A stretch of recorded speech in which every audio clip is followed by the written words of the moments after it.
sure we'll hear more of this situation involving this bogus musical career of Jeff Jarrett and more on the real Double J tomorrow night on Raw. Leif Cassidy of the New Rockers to meet the Intercontinental Champion in a non-title matchup here this morning on WWF Superstars. Glad you're with us, everybody. And what a couple we're about to see here. Who you talking about, Cassidy and Leif?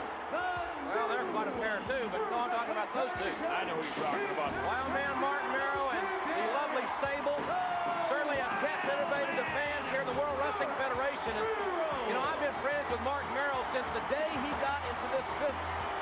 Did you bring Marc Mero here to the World Wrestling Federation, JR? I was very involved in recruiting and the signing of a long-term contract for Wildman Marc Mero here in the World Wrestling Federation, and I'm very proud of that. You know, a lot of folks think that JR's situation here is one of those outsider deals, about some make-believe organization trying to take over an established organization. If anything, this is an insider deal. You want to call it that. You know, I'm not trying to hurt the WWF. The better the WWF does, the better athletes like Marc Mero will do financially. And that's what I'm really, really interested in.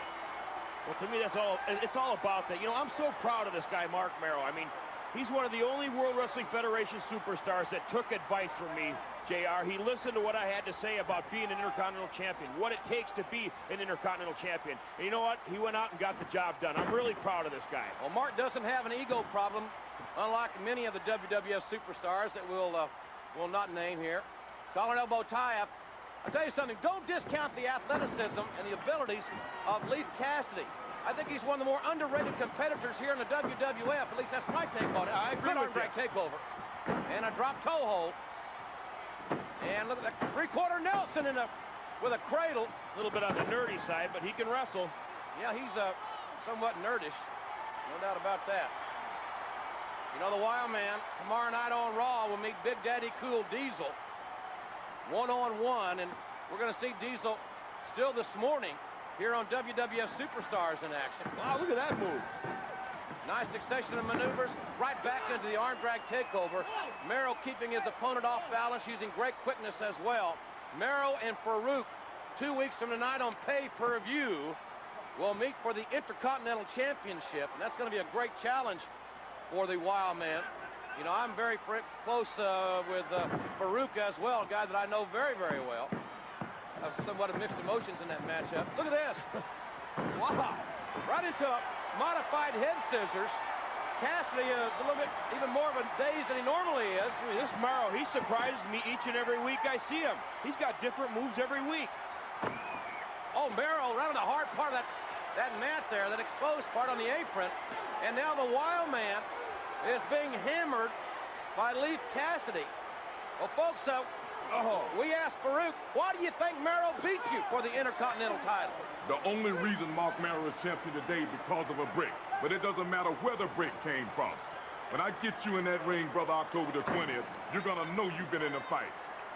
It's going to be man versus man. And when I get finished with you and after I'm the champion, you're going to feel like you've been hit with a whole lot of bricks. I really like that headgear. But be that as it may, you got to be kidding. Farouk is a great athlete, and so is the Wild Man. They'll turn it loose on the night somebody's going to be buried alive 2 weeks from tonight on pay-per-view. Folks, if you can't be with us in the Market Square Arena, hope you'll join us, oh my, on pay-per-view 2 weeks from tonight. Well, like I said earlier, Farouk is the kind of guy who can really put some hurt on you and do it in a hurry. There's a lateral press, and Leif Cassidy pressing the issue here. You know, I've had a hellacious week with all this investigation going on, and, you know, the only thing the WWF has found out about my business dealings that they didn't, did you know that the WWF didn't realize that I was the vice president of wrestling administration?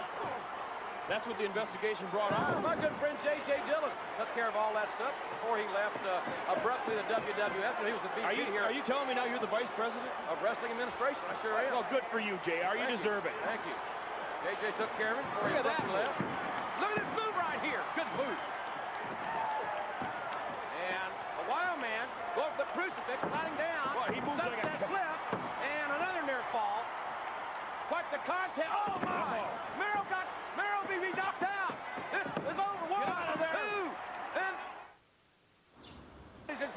back this morning. Let's take one more look. Look at this knockout blow. Right in the jaw. That was a direct hit. A heel kick by Leif Cassidy, now applying the Boston Crab, looking for the submission. You know, tonight, Superman and Lois are going to get married. 1, 2.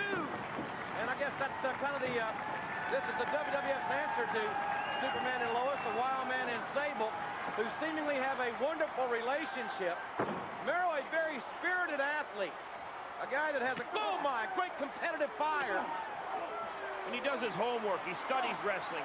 He goes and does his homework on each and every individual that he wrestles here in the World Wrestling Federation, and that's why he's Intercontinental Champion.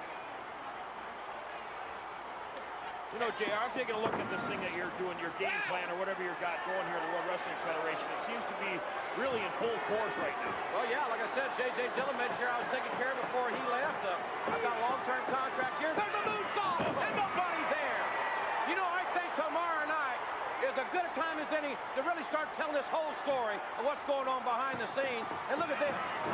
Nobody home. Leif Cassidy going for the moonsault. If Cassidy would have hit it, I think he would have scored the upset. And now watch Mero, who has great resiliency. We talk so much about the vaunted Shawn Michaels resiliency, but Mero's got some of those same traits himself. He's got some great moves as well.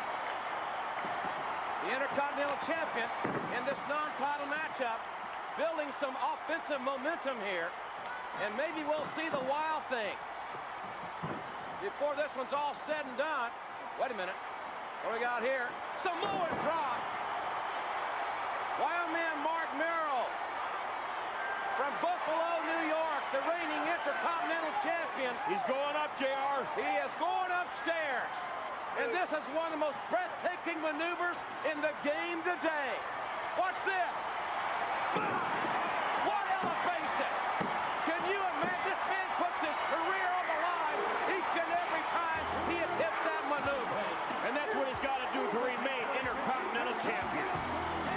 You know, I had to recruit him for several months before he would commit to the World Wrestling Federation. Yeah, we're going to take a look at this replay right here. This is some of the stuff that I talked about with Marc Mero, about his athletic ability inside the ring. Take a look at this. Unbelievable. The shooting star press, better known as the Wild Thing. And what a great champion he is.